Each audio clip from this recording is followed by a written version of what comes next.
Yo les amis, j'espère que vous allez tous très bien, très content de vous retrouver pour cette nouvelle vidéo. On va débriefer ce match entre Mallorca et le Barça. Premier match du Barça pour la défense de son titre en Liga. Un match sans coup, sans intérêt, mais le résultat est là, une victoire 3-0 face à Mallorca avec les buts de Rafinha, Ferran et Lamine Yamal. Et avant de, comme d'habitude, avant de vous donner mes ressentis, je vous invite à liker la vidéo et surtout, je vous invite à vous abonner si vous ne l'êtes pas encore. Donc, victoire du Barça pour son premier match en championnat. Sur le 11 de départ, on a eu Juan Garcia qui a débuté officiellement sous les couleurs blaugrana. En défense, Eric Garcia à droite, une nouvelle fois titulaire au profit de Koundé. L'axe central, Aroro Koubarsi, notre axe central de cette saison. À gauche, Baldé, dans le double pivot, De Jong, Pedri, comme d'habitude. Fermin titularisé à la place d'Olmo. Il a eu sa chance, mais il n'a pas vraiment marqué beaucoup de points ce soir. Yamal, toujours aussi spectaculaire. Rafinha, toujours décisif, incisif dans le dernier tiers adverse. Et Ferran aussi buteur. Pour les autres, un 4-2-3-1 aussi. Roman dans les buts. Morica à gauche. Rayo Valiant, l'axe central. Et Matteo à droite. Morales et Sanchez, le double pivot au milieu. Un ancien de la maison, Pablo Torre, Darder, Asano et Moriki. Bon, le match, comme je l'ai déjà dit, il n'avait pas de goût, pas d'intérêt. La victoire, elle est là, mais c'est pas facile d'analyser ce genre de match avec ce genre de scénario. Mais pendant on va dire, les 40 premières minutes, juste avant la mi-temps, le Barça a quand même montré quelque chose. Ils ont montré leur base de la dernière saison. Un pressing haut avec le Ferran, Yamal, Eric Garcia sous lui, Fermin aussi qui va titiller les premières relances adverses, De Jong, Pedri, comme ça, un peu comme ça, oui, Rafinha, Baldé, Koubarsi et Aroro très très très haut. Et bien sûr, il y aura toujours cette ligne très haute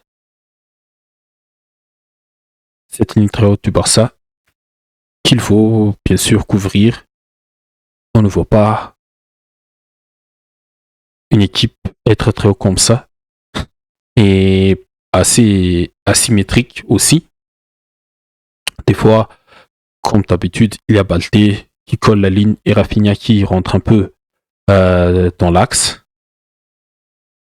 Comme ça, qui rentre un peu dans ce demi-espace pour former un triangle avec Pedri, Ferran, Fermin, De Jong. Et De Jong et Pedri, dans la récupération et dans la construction, ils sont toujours très importants. Et Yamal, sur son côté, c'est lui l'antagoniste et le protagoniste. L'antagoniste pour les adversaires et le protagoniste, et le principal protagoniste du Barça. Il crée, il déborde, il percute, voilà, c'est son style et il gagne de plus en plus de puissance athlétique. Et je pense que avec encore un peu plus de travail et on va dire d'humilité, de respect pour le jeu, il aura aussi encore la capacité d'évoluer encore un peu plus tout au long de cette saison. Mais durant ces 30-40 minutes de la première mi-temps, le Barça a montré son football, le jeu que Hansi Flick a incorporé à cette équipe depuis la saison dernière. Et ils ont été récompensés par les buts de Rafinha. Magnifique but. Le lien Yamal-Rafinha, il existe toujours. Yamal à la baguette et Rafinha à la finition.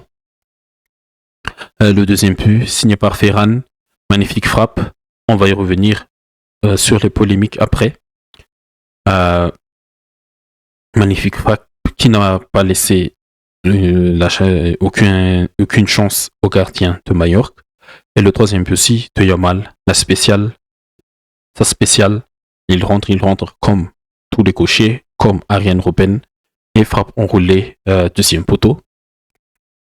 3-0. En deuxième mi-temps, on a essayé de faire jouer les autres parce que oui, Majorque a été réduit à 9 après l'expulsion de Morales, double carton jaune et un attentat de Muriqi. Et le Barça est vraiment passé dans un mode de gestion. Tu joues à 11 contre 9, tu as beaucoup d'espace, t'as pas besoin de défendre comme quand tu joues à 11 contre 11. Ils ont bien maîtrisé le sujet. Ils ont un peu ralenti le rythme, l'intensité. Dommage pour Fermin, il n'a pas montré de choses. Il était un peu perdu dans ce collectif-là. La rentrée de Olmo, plus ou moins intéressant. Gavi aussi. Et il a remplacé qui déjà, Gavi? Je me souviens même pas, mais en deuxième mi-temps, on a eu les rentrées de Rashford, Geoffrey Torrens, et la sortie de Baldé, l'entrée de Koundé, comme ça, à la place de... Oui, voilà. Koubarsi, il était sorti. Ferran, il est sorti. Voilà. Rafinha, est-ce que Rafinha, il est resté jusqu'à la fin? 5, 6, 7, 8, 9, 10, 11, 12. Oh non, Rafinha, il est aussi sorti. Pour laisser place à Rashford. Et voilà, en deuxième mi-temps, il n'y avait plus rien à analyser tactiquement. Et voilà. Le match a perdu de sens, de goût et d'intérêt à partir de l'expulsion de Muriqi. Mais côté Barça, ce que je peux dire, Rashford, il n'est pas encore vraiment rentré dans le bain. Il aura encore le temps de s'adapter rapidement parce que on a besoin de lui. Olmo aussi, quelques combinaisons intéressantes, mais ça pêche un peu dans la finition. Geoffrey, il faut aussi travailler les centres, tout comme Baldé, bien sûr. Les centres pour Baldé et Geoffrey, il faudra les travailler un peu plus pour être encore plus dangereux sur ces centres. De Jong, Pedri, rien à dire. L'entrée de Gavi, je pense que c'était pour le fun. Tout comme Koundé, la connexion Koundé-Yamal, elle existe toujours, malgré que Koundé ne soit pas le titulaire en ce moment. Mais je pense que petit à petit aussi, il retrouvera le rythme et le niveau qu'il a eu la saison passée. Et voilà. Il faudra encore un peu plus montrer lors du prochain match contre Levante. Parce que là, à 11 contre 9, tu ne peux pas vraiment évaluer le vrai niveau de cette équipe pour ce premier match. Mais les bases, ils sont toujours là. À 11 contre 11, on a encore fait des bons pressings. Le piège de hors-jeu, il marche encore à la perfection. Et oui, aussi, on a aussi un nouveau gardien qui a montré des belles choses, des sorties aériennes contrôlées, dominant face aux attaquants adverses. Et quelques arrêts aussi, malgré les frappes pas vraiment bien placées et puissantes des attaquants de Majorque. Mais Juan Garcia, il s'impose déjà en tant que titulaire indiscutable pour cette saison. Bon, voilà. On va parler un peu des polémiques d'arbitrage parce que première journée, premier match du Barça, déjà c'est le grand bordel. Le premier, c'est sur le premier but de Rafinha. Est-ce que le ballon était totalement sorti? Je pense que non. Il a fait encore une partie qui collait à la ligne et il n'y a fait aucun doute sur ce point-là. Il n'y a fait pas de hors-jeu de Rafinha. La passe a été dans le bon tempo, le mouvement de Rafinha dans le bon tempo. Le deuxième but, là, il y a petite discussion parce que il y avait la frappe de Yamal qui s'était écrasée sur la tête de Rayo, le capitaine de Majorque, et il s'est écroulé. Mais sur l'esprit du jeu, l'arbitre n'a pas sifflé et il n'y a aucune raison de s'arrêter de jouer sur ce moment-là. Et l'arbitre a validé le but. Et là, il avait déjà des grosses réactions côté Majorque. Et ça a engendré le premier carton jaune de Morales. Il s'appelle comment? Morales, oui. Ouais, Morlanes, mais pas Morlanes.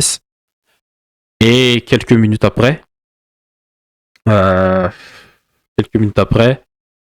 c'est il fauche Yamal avec un petit croche-patte et faute logique, carton logique. Il n'y a rien à discuter. Deuxième carton jaune, tu es expulsé. Sur le carton rouge de Moriki, l'arbitre a donné en premier lieu carton jaune, mais après vérification de la VAR, il a expulsé l'attaquant de Majorque. Elle a aussi le geste, même s'il n'est pas volontaire, pas dans l'intention de faire mal à Juan Garcia, le geste est dangereux. Un pied très haut sur le visage du gardien, c'est toujours très dangereux. Et le carton rouge est très logique. Et aussi, en fin de mi-temps, il y avait Rafinha qui aurait dû aussi prendre un carton rouge parce que il y a vraiment eu un tacle là non maîtrisé. Heureusement que le pied du joueur de Majorque n'était pas scotché au sol parce que c'était vraiment un attentat de la part de notre attaquant brésilien. Il était chanceux sur ce coup-là, mais il faudra faire attention sur ce genre de rencontre parce que Majorque, ils étaient dans l'optique de provoquer aussi et de faire expulser un joueur catalan pour rééquilibrer un peu la rencontre. Mais heureusement que peut-être que Flick a parlé aux joueurs pendant la mi-temps et on a un peu ralenti l'intensité, le jeu. On a réussi à mieux contrôler cet aspect du jeu-là. Voilà les amis. Je pense que c'est tout ce que j'ai à dire. Victoire méritée quand même pour le Barça. On a bien démarré et on espère continuer sur cette bonne lancée pour les prochains matchs. Et pour les prochains matchs, on espère plus d'adversité, du 11 contre 11 et pas de polémique d'arbitrage comme celui-ci. Un beau match pour passer du bon moment aussi. Et voilà, j'espère que ça vous a plu ce petit débrief. Si c'est le cas, n'hésitez pas, le petit pouce bleu. N'hésitez pas à commenter. Qu'est-ce que vous en avez pensé de ce premier match du Barça? Et surtout, n'hésitez pas à vous abonner si vous ne l'êtes pas encore pour ne pas rater les prochaines vidéos. Merci à vous tous. À la prochaine.